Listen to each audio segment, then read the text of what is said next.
Assalamualaikum warahmatullahi wabarakatuh. Perkenalkan, nama saya Bagus Pangestu, NPM 2331 1048 dari kelas SI 23B. Di sini saya akan menjelaskan tentang bertauhid. Tauhid. Kata tauhid berasal dari bahasa Arab, masdar, dari kata wahada yuwahidu.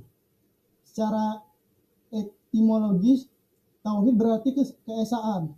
Maksudnya keyakinan bahwa Allah Subhanahu wa taala adalah esa, tunggal, satu. Mentauhidkan berarti mengakui keesaan Allah atau mengesahkan Allah.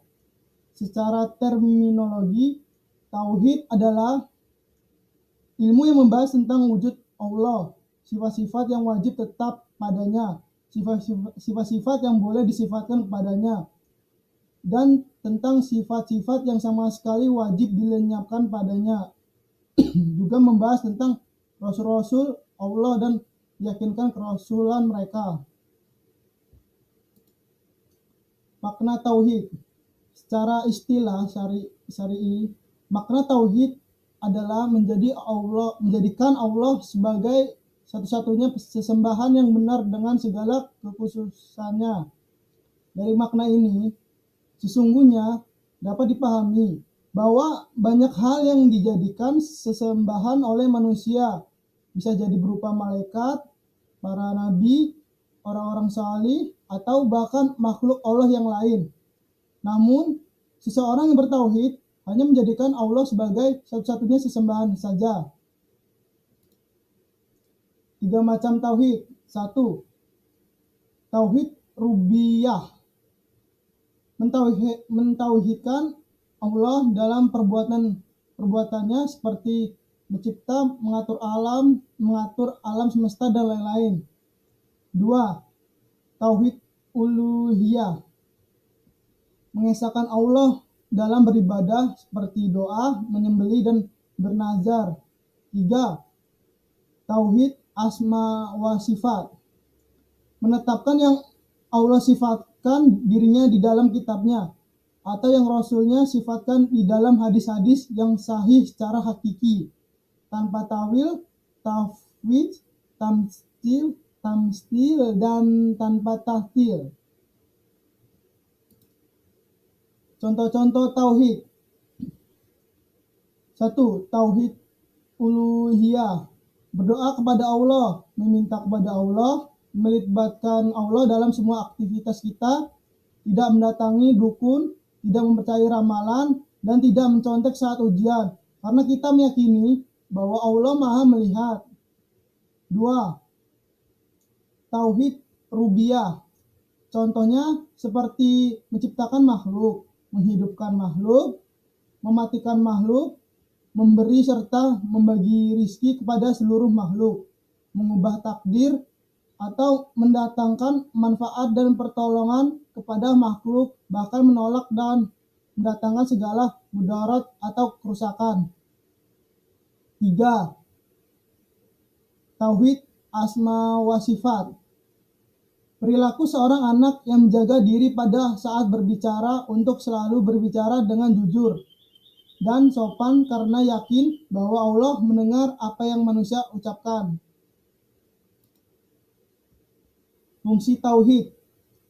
Tauhid mempunyai berbagai macam fungsi dan peran yang dapat memberikan dampak positif bagi kehidupan sosial, yang ini membebaskan manusia dari perbudakan mental dan penyembahan kepada semua makhluk, menjaga manusia dari nilai-nilai palsu yang bersumber pada hawa nafsu, gila kekuasaan, dan kesenang-senangan sensual belaka, sebagai frame of thought dalam perkembangan ilmu pengetahuan dan teknologi, sebagai fondasi keimanan yang juga menjamin kebahagiaan dan kesejahteraan hidup seluruh umat manusia ketika seluruh ajaran-ajarannya dilaksanakan secara konsisten, mengajarkan kepada umat Islam supaya menjadikan Allah Subhanahu wa taala sebagai pusat kesadaran intelektual mereka.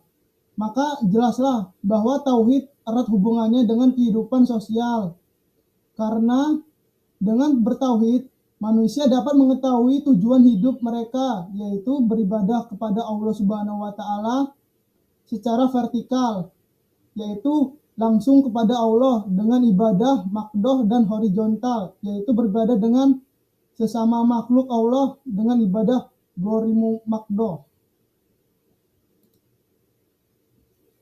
Cara menerapkan tauhid dalam kehidupan sehari-hari. Tidak cukup hanya sekedar percaya kepada akan adanya Allah, melainkan sekaligus juga harus diikuti dengan beribadah atau mengabdi kepada Allah dalam kehidupan sehari-hari, yang realisasinya berupa mengamalkan segala perintah Allah dan menjauhi segala larangan Allah. Bedakan tauhid dan syirik.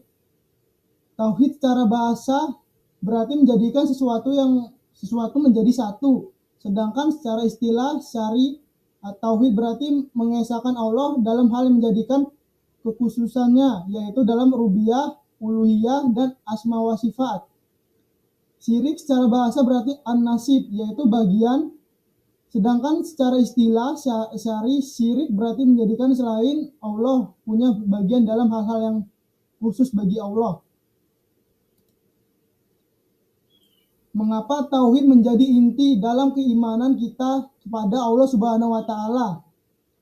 Tauhid merupakan pokok keimanan seorang, sebab yakini keesaan Allah dan kebenaran setiap ajaran Rasul, menjadi pedoman dalam menjalankan kehidupan sehari-hari.